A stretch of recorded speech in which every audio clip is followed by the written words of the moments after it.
G'day guys, welcome to the Q&A video. It is Sunday today. This video will be out on a Monday. But what I'm going to do is get stuck straight into answering the questions you guys have left in the comments in previous videos. And I've even gotten a few emails as well over at codey.orgill@gmail.com.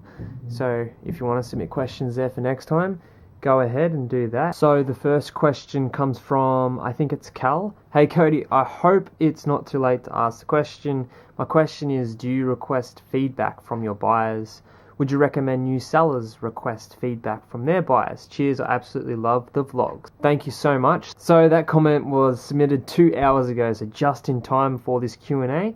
And it is the first one that I'm answering. I don't actually request feedback. I normally submit feedback to the buyer as soon as they've purchased and paid for the item. Just as I'm sending out the item, that's when I give feedback, but I have it set up automatically to give them feedback. However, I don't request feedback. I used to when I used to send out like thank you cards and stuff like that. However, I don't send out thank you cards anymore, but I would recommend to do so. It's definitely a good tactic to get people to give you feedback. Most of the time I get like maybe 1 or 2 feedback every day that just slowly trickles in, but I'm not focused that much on getting feedback. I think it's almost 600 feedback on my main eBay, I think it is. And to be honest, I don't think having a high feedback really matters that much. As long as you just keep it above 98 or whatever it is, I think you should be fine. But if you are a new seller, I would just recommend to give feedback to the people who are buying from you. I don't know how you go about requesting feedback. You don't want to send them a message and saying, can you please leave feedback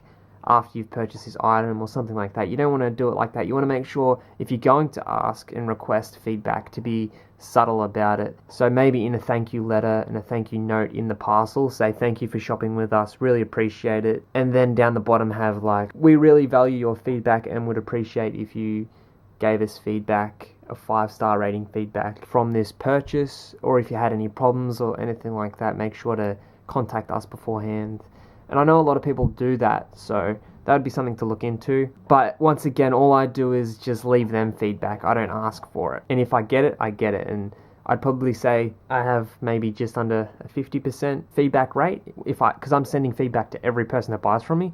So about 50% will give you feedback too. That's from my experience. So Yossi asks, where can I find the Google Sheet? They're referring to the bookkeeping vlog that I did, a Q&A video a while ago. I'm not sure if I linked it down below in that video. If I didn't and it's proving difficult to find, or the link's not working anymore, I'll try and get that link up and running and I'll get it down below for you. So Matt D asks, can you do a video of showing us how to list items in the best way? Where do you buy those satchels to ship products? So to answer the second part of the question, I have links down below. There's this one main link that has all the other links combined in one sort of link, if that makes sense. And some of them are affiliate links, like the satchels you've asked for here. So I buy them from eBay, but I have specific links for the shoe satchel, which is a bigger satchel like this, down below, so you can check that out. And I also have the satchel for the smaller like shirts and stuff like that, and that's linked down below, and they are in packets of 100 or so. Yeah, and I buy them on eBay, and that's eBay Australia as well, just to confirm with that. Also, the first part of the question, maybe in a coming vlog I could show you how I list my items, like specifically how I list. I'll do an example. I'll get one item that I need to get listed, and I'll walk you through like what I do exactly. And just have in mind, you asked the best way. This is going to be my way, so it's probably not the best way, but it does work for me, and I can only show what works for me. So Holly Roberts comments, love the bikes, the yellow one is so cool. Do you do much garage sale hunting? Have a great Sunday. So thanks, Holly. I used to do garage sailing like once a week, like on the Saturdays and stuff. However, I haven't done garage sailing in a while. You know what? I think I might go out this weekend. Saturday morning, I might go out garage sailing. So as I'm recording this, it's Sunday. So I'll wait until the end of this coming week, and I might do some garage sale hunting. You've got me all excited. It'd be cool to go out and pick up some really cool bargains. Garage sales, often items are super cheap and there's really high profit turnaround sometimes. So that'd be pretty cool.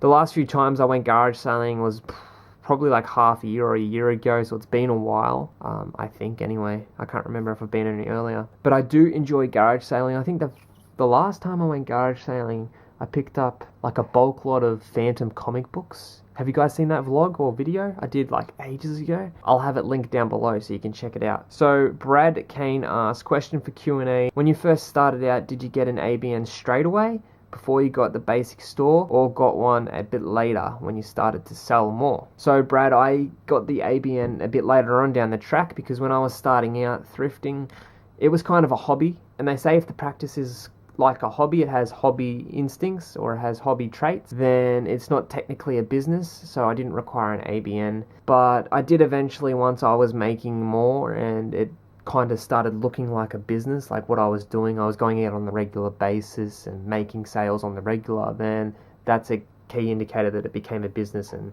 that's when I started with the ABN. If that answers your question, I hope it does. So next question comes from John V. Question for tomorrow. I have heard you mentioned FBA a few times in relation to listing items. What does it stand for? Probably a dumb question to ask. Also, do you worry about the amount of stock you are carrying at any one time for your business? And it's a very long question, but I'm going to keep going. And do you reduce items sporadically to drop your stock level down, so not as much money tied up in stock? What percentage would you say of your sales is to Australia or to the rest of the world? It would be interesting to see the breakdown. As always, thanks for making the effort to put these videos up. You are a shining example of how you can make things happen in this world.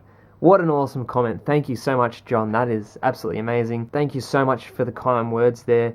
Alright, so to start, FBA stands for Fulfillment by Amazon. So technically speaking, it is Amazon selling your products and sending them out for you, so you don't have to touch it. You just send the items in a box all together or separately, however you want to do it, to the Amazon warehouse, and then it automatically gets listed up for sale. When it sells, they grab the item, they send it out to the buyer, and you don't have to do anything. You just pay Amazon the fees for handling and shipping out the items for you. And it's a very hands-off, laid-back system, so it's really cool. Now, the opposing and opposite version of FBA is MF, I think it is. I don't know if it's called that, but it's Merchant Fulfilled. So that's merchant as in the seller. The seller sends the item or fulfills the item, so. But never any dumb questions, so don't worry. So I try not to worry, and I don't really worry about the amount of stock that I carry in the business. Most of the time, I have quite a little amount of stock compared to some sellers out there. I see many people and many sellers have multiple thousands of items for sale. But if you're picking up items that are guaranteed to sell, they have a high demand, they're in demand, they're hot items, then there's no worry in the world. I'd become worried if you're buying items just out of the blue thinking that they'll sell without doing any research beforehand. So that's the only worry I would see is possible in that situation. But I'm not worried at all having these items sitting around with money invested in them, because I just see it as a liquid amount there. And most of the time it's not really that much money wound up. Currently I only have like 275 items listed. It's really not that many items compared to some people, because as soon as I'm listing items, I'm selling them and I'm just moving it constantly. But I don't really reduce the items to make up for the loss of money that is invested in them, if that makes sense. Sometimes I'll list the items a little bit more expensive, and then if I want to sell them or get them out, I'll drop the price down and I'll put a sale on. A sale is a great way to bring in more sales if you want to get rid of stuff. Or auctions as well is another great way. But I hope that answers that part of the question. But also to answer percentage-wise of what is Australian sales and what are international sales, I would say 90 to 95% is Australian sales. You get the odd 1 or 2 sales per week probably that is international. So you just get those couple here and there. For me anyway, that's what it is. But once again, John, thank you for the comment. Awesome comment. I hope I answered your questions. Alright, I'm going to finish up this Q&A video and do a part 2. So that's it for this one. Thanks for watching. See you guys in the next one. Bye.